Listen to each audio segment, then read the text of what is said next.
Windows. Si tu as déjà utilisé un ordinateur dans ta vie, il y a de fortes chances que tu sois passé par là. Windows, c'est le système de Microsoft. Il équipe la grande majorité des PC dans le monde, que ce soit pour jouer, travailler ou naviguer sur Internet. Sa force principale, il fonctionne sur à peu près n'importe quelle machine, peu importe la marque. Dell, HP, Asus, Lenovo, tout le monde est compatible. Son interface est familière, ses logiciels sont partout, et si tu as un problème, tu trouveras forcément une solution en ligne en 30 secondes. Mais Windows, c'est aussi ses défauts bien connus. Les mises à jour qui arrivent au pire moment, les virus, parce qu'être le système le plus utilisé en fait aussi la cible numéro 1 des hackers. Et bien sûr, le fameux écran bleu, cette vieille tradition qui dure depuis les tout débuts du système. Passons à macOS. C'est le système d'Apple, exclusivement disponible sur leurs ordinateurs, MacBook et iMac. Ce que Apple a réussi avec macOS, c'est miser sur la qualité plutôt que la quantité. En contrôlant à la fois le matériel et le logiciel, ils ont créé un système extrêmement fluide et stable. Les plantages sont rares, les mises à jour discrètes et l'autonomie souvent meilleure que sur PC. C'est aussi le paradis des créatifs. Monteurs vidéo, graphistes, musiciens, macOS est leur terrain de jeu favori, notamment grâce à des outils comme Final Cut Pro ou Logic Pro. Et si tu as déjà un iPhone, tout se synchronise naturellement. Tes messages, tes appels, tes fichiers. Le hic, le prix. Entrer dans l'univers Apple, ça coûte cher.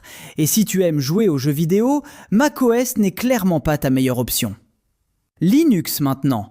Celui-là, il est un peu à part. Ce n'est pas vraiment un seul système, mais une famille entière de systèmes qu'on appelle des distributions. Ubuntu, Fedora, Debian, chacune a ses spécificités. Et tout ça est gratuit et open source, c'est-à-dire que n'importe qui peut consulter, modifier ou améliorer le code. Linux est léger, sécurisé et fonctionne même sur de vieux ordinateurs que Windows ferait ramer. Ce n'est pas un hasard si les plus grandes infrastructures du web tournent dessus. Les serveurs de Google, de Facebook ou même la NASA utilisent Linux. Mais soyons honnêtes, Linux n'est pas fait pour tout le monde. L'interface peut dérouter, certaines distributions demandent de taper des commandes au clavier et une bonne partie des logiciels du quotidien n'y sont tout simplement pas disponibles. C'est l'OS des passionnés, des développeurs et des experts en sécurité. Chrome OS, c'est la proposition de Google pour ceux qui vivent essentiellement sur Internet. Lancé en 2011, ce système est pensé pour fonctionner principalement dans le cloud.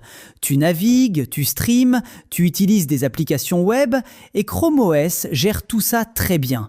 Il est préinstallé sur les Chromebooks, ces ordinateurs portables légers et abordables qu'on retrouve beaucoup dans les écoles. Le démarrage est quasi instantané, les mises à jour sont invisibles et la sécurité est robuste.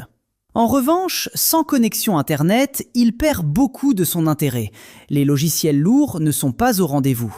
C'est un système pensé pour un usage simple et connecté, pas pour les tâches intensives. Changeons de catégorie avec les systèmes mobiles. Et le premier, c'est Android, le système de Google, et de loin le plus utilisé sur smartphone dans le monde. Android, c'est la liberté. Tu peux personnaliser ton interface dans les moindres détails, installer des applications depuis différentes sources et choisir parmi des centaines de modèles de téléphone à tous les prix. C'est aussi un écosystème immense, des millions d'applications, une compatibilité avec une infinité d'accessoires et de services. Son point faible, c'est la fragmentation. Tous les constructeurs ne mettent pas à jour leurs appareils au même rythme, ce qui peut créer des failles de sécurité. Et selon les marques, tu peux te retrouver avec des applications préinstallées dont tu n'as absolument pas besoin. Face à Android, il y a iOS, le système des iPhones et iPad d'Apple.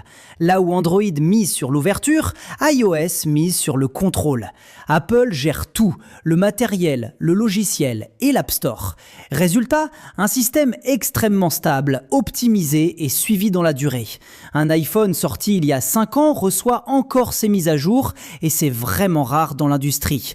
Les applications sont rigoureusement vérifiées, la sécurité est une priorité. Mais iOS, c'est aussi un système fermé. Pas de personnalisation poussée, pas d'application hors App Store, des fichiers difficiles à transférer sans passer par l'écosystème Apple. Et les iPhones restent parmi les smartphones les plus chers du marché. Terminons avec deux systèmes que tu utilises probablement sans le savoir, Unix et BSD. Unix est l'ancêtre.